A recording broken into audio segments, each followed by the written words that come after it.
한번 따라해 보시겠습니다. 개혁주의 5대 교리 전적 타락. 시작.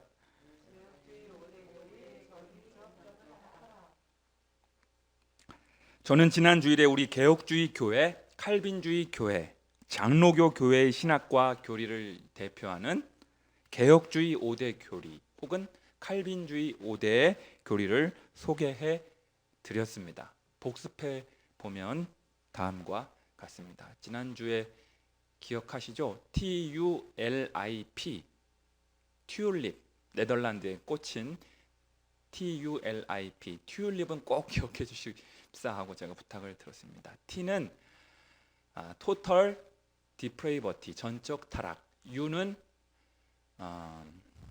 unconditional election, 무조건적인 선택. L은 limited atonement, 제한적 속죄. I는 irresistible grace, 불가항력적 은혜. 마지막 P는 perseverance of saint, 성도의 견인. 이렇게 됩니다. 한번 한글로만 따라해 보겠습니다. 전적 타락, 무조건적인 선택, 제한적 속죄, 불가항력적 은총, 성도의 견인. 기말 시험 볼까요? 시험을 봐야 긴장을 하고 우리 성도님들도 공부를 하시는데 시험을 안 보니까 암기를 안 하시는 것 같아. 오늘은 그 첫 번째 시간으로 전적 타락 교리에 관하여 말씀드리고자 합니다.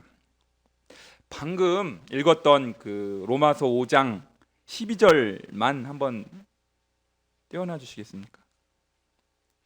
거기 보니까 그러므로 한 사람으로 말미암아, 거기 이렇게 돼 있죠. 그 한 사람은 누구를 지칭하는 걸까요? 어이구 딩동댕, 아담입니다. 그 한 사람은 아담으로 말미암아, 창세기에 나오는 첫 인류였던 아담을 지칭하는 것이 확실합니다. 창세기 3장을 보시게 되면요, 뱀의 모양을 한 사탄이 먼저 하와에게 은밀하게 접근을 합니다. 하나님께서 따먹지 말라고 했던 그 선악을 알게 하는 나무를 먹게 되면 하나님은 죽게 될 것이다라고 말했지만 사탄은 그것을 정면으로 부정하고 너희가 죽지 않을 것이다, 그렇게 속입니다. 그 속임수에 넘어간 하와는 그 열매를 따먹게 되었고요, 남편인 아담에게도 주게 되니 아담도 그만 선악과를 먹게 되었습니다. 그 결과 아담 이후로 태어나는 모든 인간은 그 아담의 죄성과 부패성, 타락성을 이어받게 되었고 죄인의 DNA를 지니고 태어나게 되었습니다. 이것을 가리켜 한번 따라해 보실까요? 전적 타락교리,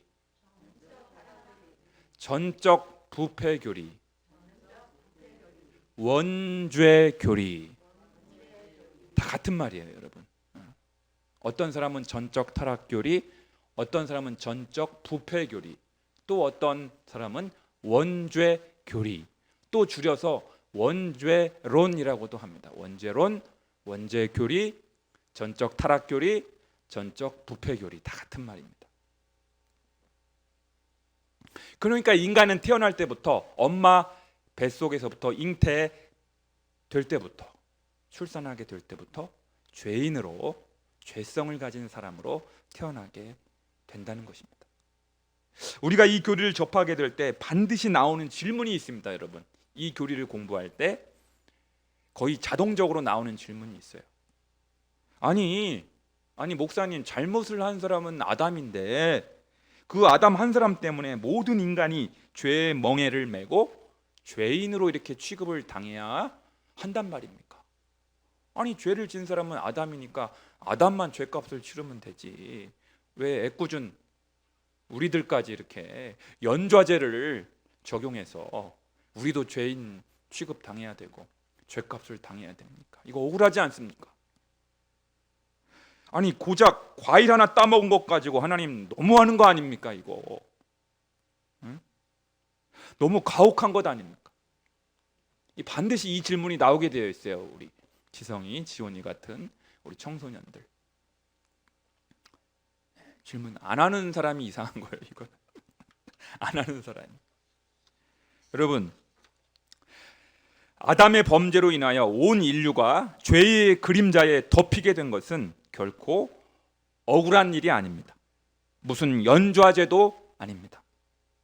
첫째 아담의 그 범죄로 인하여 모든 인류가 한 사람도 예외 없이 죄에 오염되었고요, 죄에 연루된 것은 사실이지만 그로 인하여 또 다른 한 사람 둘째 아담으로 말미암아 이 땅에 오신 예수 그리스도의 대속의 그 십자가의 사건이 바로 죄인 된 모든 인류를 구원하시는 여러분과 저를 위한 놀라운 은총의 사건이 될 수 있게 되는 것입니다. 할렐루야, 할렐루야.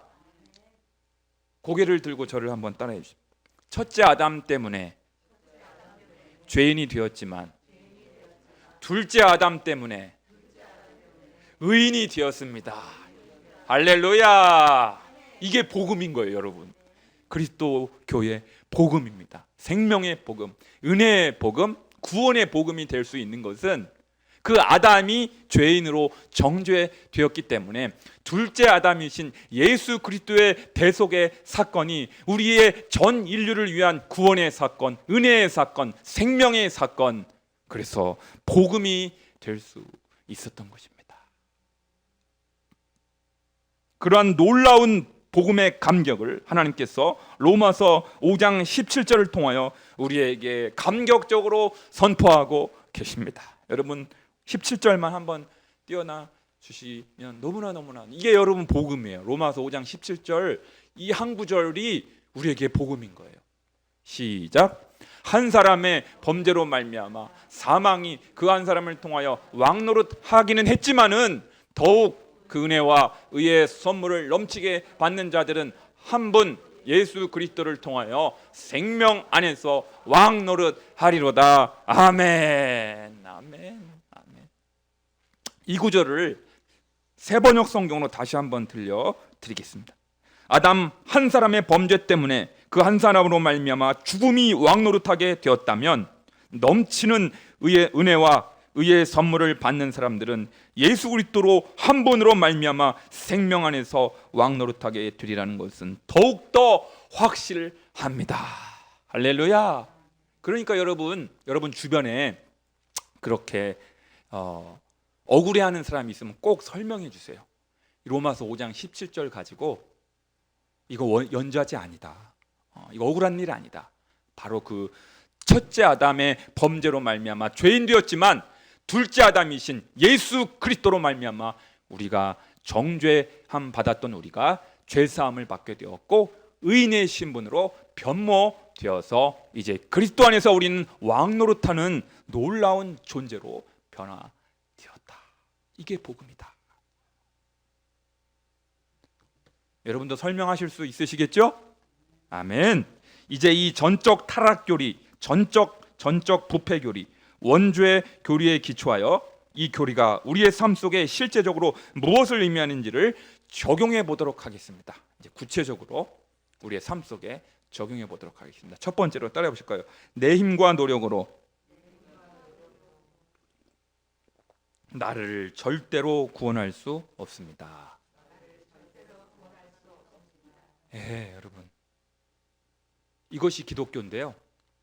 내 힘과 내 노력으로 나 자신을 구원할 수 없다라는 것입니다. 그러니까 자력 구원의 가능성은 0%라는 것이 기독교의 구원입니다. 구원관입니다. 자력 구원은 없어요.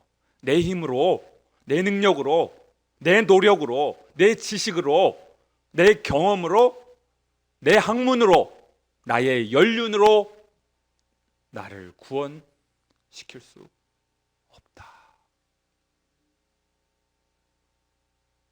마치 어떤 사람이 브라질의 아마존을 탐험하다가 그만 늪에 빠졌어요. 여러분, 늪 알죠? 늪에 빠진 사람은 결코 자기 힘으로 빠져나올 수가 없습니다. 늪에 빠진 사람은 그 늪에서 빠져나오려고 발버둥을 치면 칠수록 그 무겁게 그 늪으로 빠져들어가서 그만 죽게 됩니다. 누군가가 거기를 지나가는 사람이 밧줄을 던져서 그 늪에 빠진 사람이 손으로 그 밧줄을 붙잡아야만, 건져줘야만 사는 것이지 자기 힘으로는 도저히 구출받을 수가 없게 됩니다. 때마침 천만다행으로 그곳을 지나가는 사람이 밧줄을 던져서 그 늪에 빠진 사람을 건져주는 바람에 살아나게 됩니다. 그것이 바로 기독교입니다. 그리스도교인 것입니다. 여러분 잘 아셔야 됩니다. 우리가 믿는 종교를 하나님교라고 해요, 성령교라고 해요, 그리스도교라고 해요. 딩동댕 100점. 우리가 믿는 종교, 우리가 믿는 신앙을 하나님교, 성령교라고 표현하는 사람은 아무도 없더라고요. 그리스도교라고 말을 하지. 예수교, 대한예수교 장로회 열린광성교회, 예수교라고 하든지 그리스도교라고 하든지 기독교라고 표현을 하지 하나님교, 성령교라고 하는 사람은 아무도 없어요. 그만큼 우리 신앙의 핵심, 우리 신앙의 대상은 누구예요? 예수님입니다. 예수님. 우리와 똑같은 육체를 입으셨으나 동시에 죄는 전혀 없으신 분이라야만 구원자의 자격이 됩니다. 그래야 죄 없는 신과 죄 많은 인간 사이에 다리가 되어주는 중보자의 자격이 되는 것입니다. 신의 입장도 이해하고 인간의 입장도 이해하는 유일한 중보자는 누구밖에 없어요? 예수님밖에 없는 거예요. 예수님밖에. 그래서 완전한 인간이시면서 동시에 완전한 하나님으로, 이것을 그리스도의 양성교리라고 하는데요, 완전한 하나님이신, 완전한 인간이신 예수님만 유일한 중보자, 유일한 구원자가 되실 수가 있는 것입니다.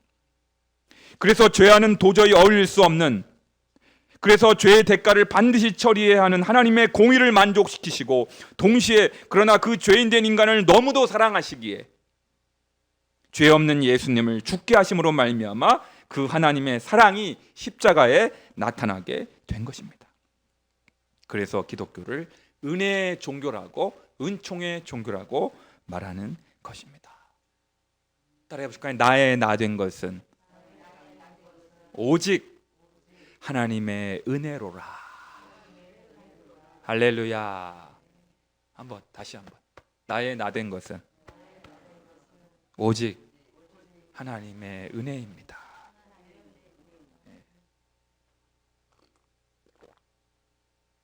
두 번째로요, 따라해 보실까요? 전적 타락 교리는 겸손을 유지하게 해줍니다. 전적 타락 교리를 깊이 묵상하고 깊이 붙잡으면 뭘 유지하게 해준다고요? 겸손을 유지하게 해줍니다. 왜? 내 힘으로 구원받은 게 아니니까. 나의 종교심으로, 나의 신심으로, 나의 경건의 노력으로 구원받은 것이 아니기 때문에 그렇습니다. 에베소서 2장 8, 9절은 우리에게 이렇게 선포합니다. 너희는 그 은혜에 의하여 믿음으로 말미암아 구원을 받았으니 이것은 너희에게서 난 것이 아니요 하나님의 선물이라. 행위에서 난 것이 아니니 이는 누구든지 자랑하지 못하게 함이라. 할렐루야. 아멘. 이 구절은 너무나 중요한 말씀이에요. 구원은 전적으로 하나님의 은혜요, 하나님의 선물이기 때문에 나로 말미암아 구원의 가능성이 생긴 것이 아니라 전적으로 외부에서 주어진 하나님의 은혜이기 때문에 그렇습니다. 사랑하는 여러분, 우리가 그러한 나의 뿌리를 알게 될 때, 나의 과거를 알게 될 때, 우리가 과연 하나님과 사람 앞에서 교만해질 수 있을까요? 절대로 교만해질 수가 없습니다. 뭔가를 자랑할 수도 없습니다.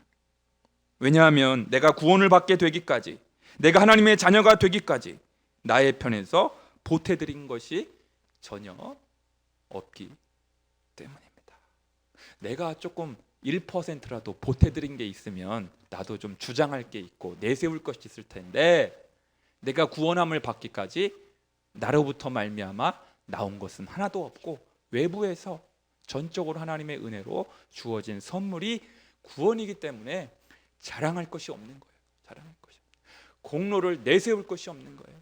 그러니까 영적으로 도무지 교만해지고 싶어도 교만해질 수 없게 만드는 것이 바로 전적 타락 교리요, 전적 부패 교리요, 원죄 교리이며 원죄의 론인 것입니다. 원죄론.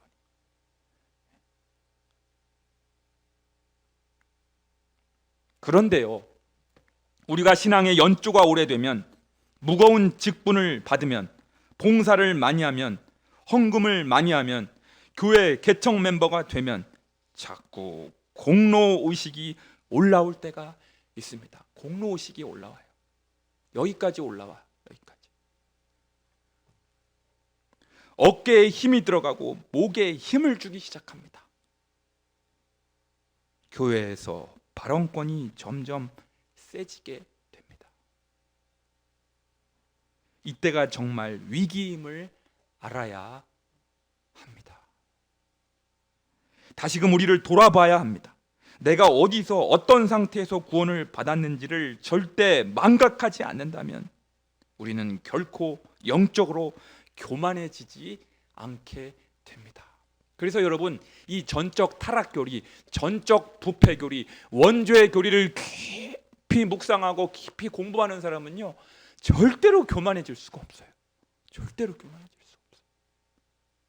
그러니까 교회 공동체를 겸손의 영으로 가득한 공동체로 만들고 싶다면 목사님들이 교회 강단에서 원죄 교리, 전적 타락 교리, 전적 부패 교리를 설교를 해야 되는 거예요? 안 해야 되는 거예요? 해야 돼요? 안 해야 돼요? 해야 되는 거예요. 그래야 목회자도 교만해지지 않고요, 성도님들도 교만해지지 않고 교회가 화목한 공동체, 영적으로 신령한 공동체로 될 수가 있는 것입니다. 겸손을 유지하게 됩니다. 그러니까 제가 여러분 설교를 준비할 때 여러분 덕분에 제가 겸손해지지 않을 수가 없어. 이 원죄 교리 때문에.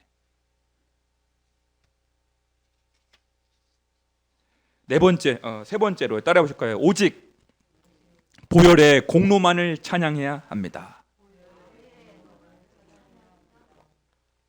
누구의 공로만을? 예수 그리스도의 보혈의 공로만을 찬양하게 됩니다. 사도행전 14장을 보시게 되면요, 바울과 바나바가 루스드라에서 전도를 하게 됩니다. 그런데 거기서 나면서부터 걷지 못하여 발을 쓰지 못하는 장애인이 있었습니다. 바울이 가만히 보니까 이 사람 안에 구원받을 만한 믿음이 있는 것이 아닙니까? 그래서 바울이 큰 소리로 선포합니다. 내 발로 일어서라 선포합니다. 그랬더니 그 사람이 즉시 일어나는 것이 아닙니까? 난리가 난 것입니다. 기적이 일어난 것입니다. 그러자 주변 사람들이 놀라 바울을 그리스 신화에 나오는 제우스로, 그리고 바나바를 헤르메스 신으로 모시려고 했습니다. 루스드라 사람들은 신들이 사람의 형상으로 나타났다고 믿었기 때문입니다. 그러자 사도 바울은 자신을 신격화하고 자기들을 높이려는 루스드라 사람들의 시도를 뜯어 말립니다. 사도행전 14장 15절 말씀을 함께 찾아보겠습니다. 여러분, 우리 여기 책갈피 하시고 성경 한번 찾아보시죠. 사도행전 14장 15절. 여러분 화면 안 나옵니다. 성경 찾아보셔야 돼요. 사도행전 14장 15절 212쪽.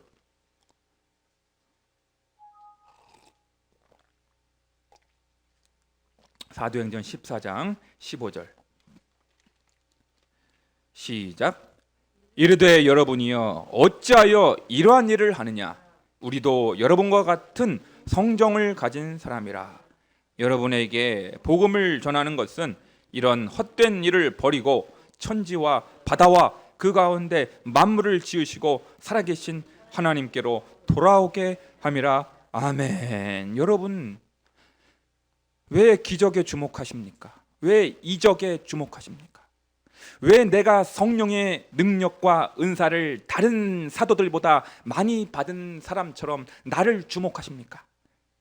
사실은 우리도 여러분과 똑같은 평범한 사람입니다. 성정을 가진 사람입니다. 은혜로 구원을 받은 존재에 불과합니다. 나에 주목하지 마시고 하나님께 주목하시기 바랍니다. 사람을 높이지 마시기를 바랍니다. 보혈의 공로만을 찬양하시기를 바랍니다. 십자가의 은혜만을 찬양하시기 바랍니다. 사람을 높이면 곤란합니다. 여기서 그러시면 안 됩니다 하면서 막 루스다 사람들을 막 뜯어 말리는 거예요. 바울과 바나바. 사랑하는 여러분, 기독교의 구원관, 특히 전적 타락 교리를 이해하게 되면요, 결코 지도자를 높일 수 없습니다. 여러분 잘 들으세요. 여러분 잘 들으세요. 어떤 지도자가 교회를 개척하여 교회를 크게 부흥시켰다고 해도 지도자는 공치사를 하면 안 됩니다. 자화자찬을 해서도 안 됩니다. 공로 의식을 드러내면 절대로 안 됩니다. 예를 들어서 열린광성교회가 갑자기 개척한 지 2년 만에 150명, 300명으로 불어났어요. 그 사람들은 뭐라고 얘기냐면 김광배 목사가 뭐 어쩌고. 여러분 그런 말에 현혹되시면 안 됩니다. 속으면 안 돼요. 막 사람을 높이면 안 돼요. 네. 사람에게 공로의식을 돌리는 순간 교회는 타락합니다. 진짜입니다. 부패하게 됩니다. 보혈의 공로만을 찬양하시기를 바랍니다. 십자가의 은혜만을 높이시기를 바랍니다. 아까 우리 강 집사님 기도할 때 제가 은혜 받았어요. 교회의 머리가 되시는 예수 그리스도. 교회의 머리는 예수님이시지 특정 지도자, 목회자가 결코 아닌 것이죠. 장로님이 아닌 것이죠. 그리할 때 신령한 교회가 되는 것이고 교회다운 교회가 되는 것이고. 여러분 제가 꼭 말씀드릴게요. 우리 교회가 500명, 1000명으로 부흥할지어다. 아무도 아멘 안 하네. 별로 관심이 없으신가? 우리 교회가 그럼 조금 낮출게요. 300명, 400명으로 부흥하게 될지어다. 아멘.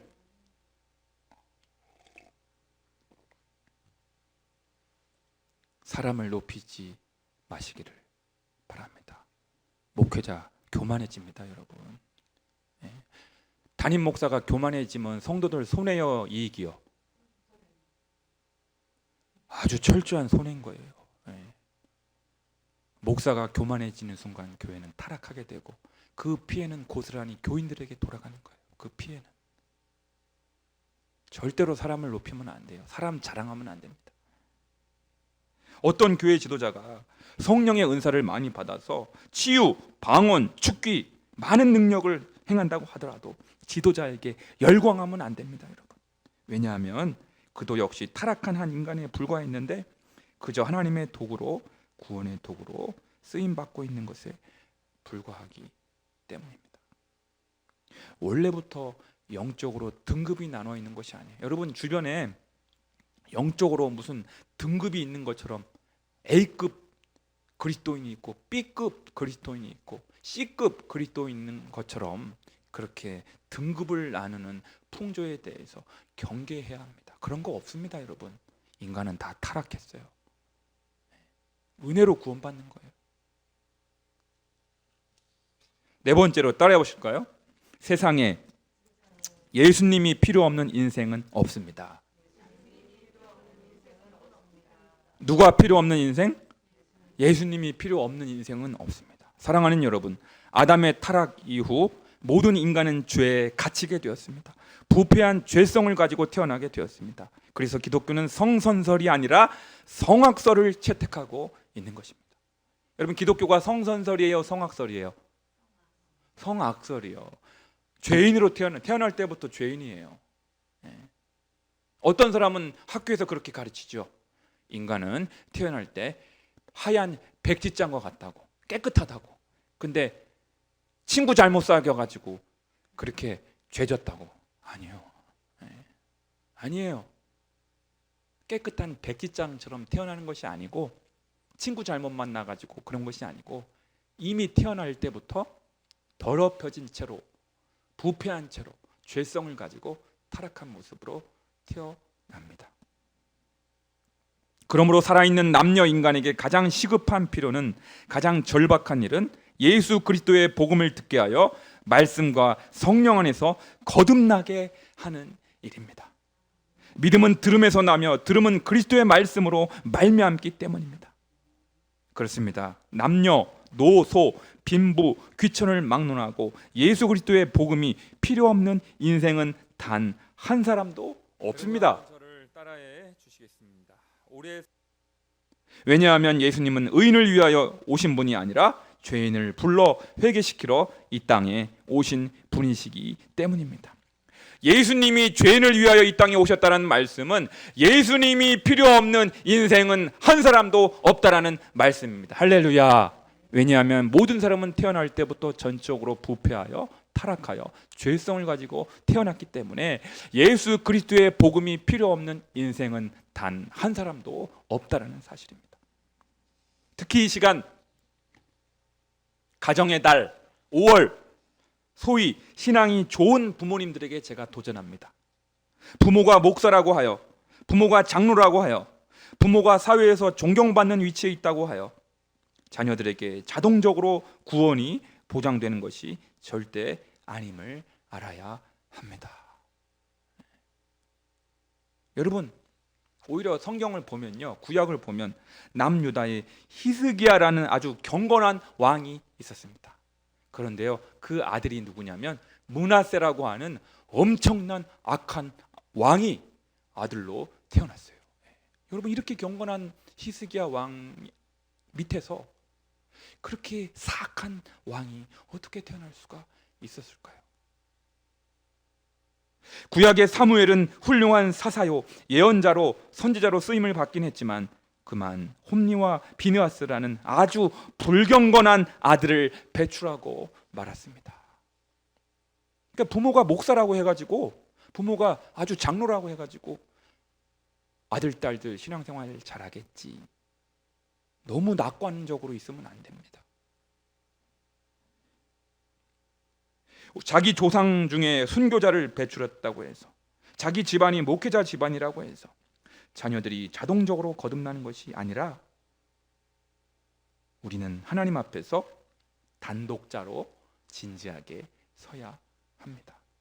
내가 스스로 진지하게 내 입술로 직접 예수님을 나의 구주로, 주님으로 영접하게 될 때 거듭남을 경험하게 되고요, 비로소 구원의 대열에 들어서게 되는 것입니다. 할렐루야. 사랑하는 여러분, 아담의 범죄로 인하여 모든 인간은 태어날 때 죄성을 가지고 태어나게 되었습니다. 죄에 오염되어 태어났다는 말입니다. 그것은 우리의 전 인격이 완전히 어그러지게 되었다는 말입니다. 지성, 정서, 의지, 지정의 모두 부패하게 되었다는 것입니다. 영과 혼과 육이 모두 타락하여 제 기능을 상실하였다는 것입니다. 태어날 때부터 지정의 영혼 육이 하나님의 기준에 훨씬 못 미치게 되었기 때문에 스스로의 노력이나 행위로 구원함을 받을 가망성이 전혀 없는 존재로 인간은 태어납니다. 그래서 예수님이 필요한 것입니다. 그래서 생명의 말씀이 필요한 것입니다. 그래서 반드시 성령님이 오셔야 했던 것입니다. 이러한 개혁주의 신학과 교리에 반대했던 알미니우스파 사람들은 이러한 인간의 전적 부패, 전적 타락, 원죄의 교리에 반대하여 인간의 자유의지가 어느 정도는 인간의 죄성을 제어할 수 있다고 보았습니다. 그러나 이것은 죄로 부패한 인간의 비참한 실상을 오판한 것이라고 할 수 있습니다. 설사 믿음으로 그리스도의 복음에 반응하고 그리스도를 영접했다 하더라도 그 믿음조차도 하나님의 선물이라고 성경은 분명히 가르치고 있지 않습니까?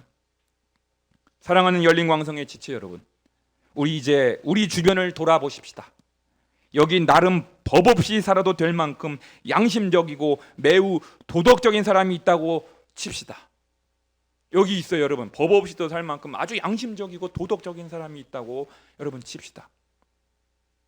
그렇다고 여러분 예수님이 필요 없습니까? 그러나 그들에게도 여전히 필요합니다. 예수님이 필요합니다. 복음이 필요합니다. 돈 많은 사람도, 많이 배운 사람도, 지체 높은 사람도, 그 누구도 예수님 없이는 구원에 이를 수 없습니다. 인간은 머리끝에서 발끝까지 죄로 얼룩져 있기 때문에 자력으로 구원에 이를 자는 아무도 없습니다. 그러기에 우리는 입을 열어 그들이 복음을 듣고 예수님을 영접하여 하나님의 통치 아래 살도록 도와야 합니다. 그것이 바로 복음 전도요 세계 선교입니다. 모태로부터 허물과 죄로 죽었던 우리를, 본질상 진노의 자녀였던 우리를 그리스도의 은혜로 구원하여 주신 하나님을 찬양합시다. 하나님을 기뻐합시다. 하나님 한 분만으로 만족하며 삽시다. 그리스도의 보혈의 공로 외에는 그 누구의 공로도 주장하거나 드러내지 마십시다. 오직 성삼위 하나님께만 영광을 돌리시는 성부 하나님, 성자 예수 그리스도, 성령 하나님, 성삼위 하나님께만 영광과 찬송과 송영을 올려드리는 우리 열린광성의 식구들 다 되시기를 주님의 이름으로 간절히 축원합니다. 기도합시다.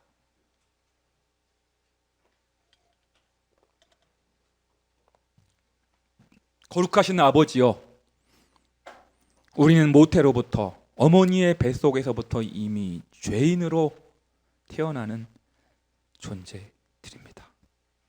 그래서 우리는 죄에 익숙하고 선에 더딘 그런 깊은 부패한 타락한 죄성을 지니고 태어납니다. 그러나 그럼에도 불구하고 우리를 불쌍히 여기시고 우리를 긍휼히 여기시사 십자가의 은혜로, 보혈의 공로로, 아버지 하나님의 놀라우신 사랑으로 우리를 죄악의 늪에서 건져주시고 그리스도의 거룩한 신부의 옷으로 갈아입혀 주시고 영광스러운 하나님의 자녀로 삼아주신 것을 감사드립니다. 이 사실 하나만으로도, 이 복음의 진리 하나만으로도 우리는 감격하며 감사하며 일평생 살아갈 수 있게 된 줄로 믿습니다. 웬 은혜입니까? 웬 사랑입니까? 주여, 이 구원의 감격이, 이 복음의 감격이, 이 십자가의 은혜가 우리 열린광성의 식구들 영혼들마다 가슴에 파도치게 도와주시고 심령에 고동치게 하여 주셔서 일평생 보혈의 은혜만 찬송하게 도와주시고 성삼위 하나님께만 영광과 찬송과 경배를 올려드리며 살아가는 복 있는 하나님의 백성들 다 되게 도와 주시옵소서. 예수님의 이름으로 기도드리옵나이다. 아멘. 우리 찬